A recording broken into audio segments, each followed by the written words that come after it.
Το χρυσό μετάλλιο για ένα γίγαντα της Άρσης Βαρών σε πάγκο, που επιμένει, θέλει να είναι στην πρώτη γραμμή και στην κορφή του κόσμου.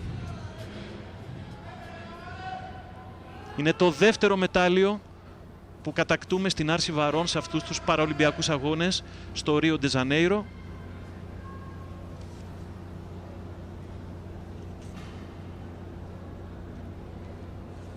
Η βοήθεια του Ιμάντα.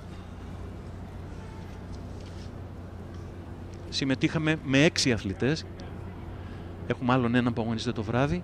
Ο Δημήτρης Μπακοχρήστος είχε πάρει το χάλκινο μετάλλιο με 162 κιλά ανύψωση στα 54 της κατηγορίας και είναι τα 238 κιλά η τρίτη και τελευταία προσπάθεια του Έλληνα γίγαντα, του αετού της Άρσης Βαρών σε πάγκο.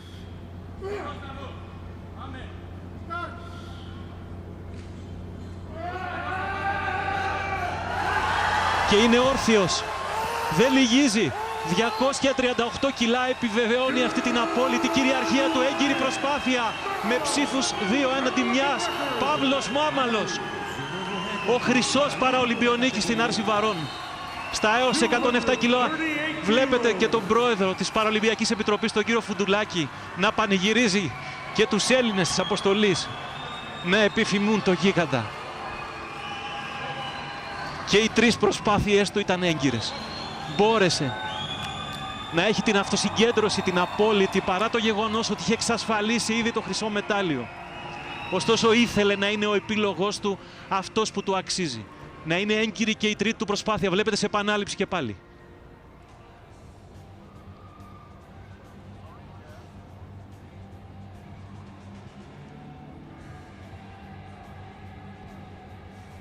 Παύλος Μάμαλος.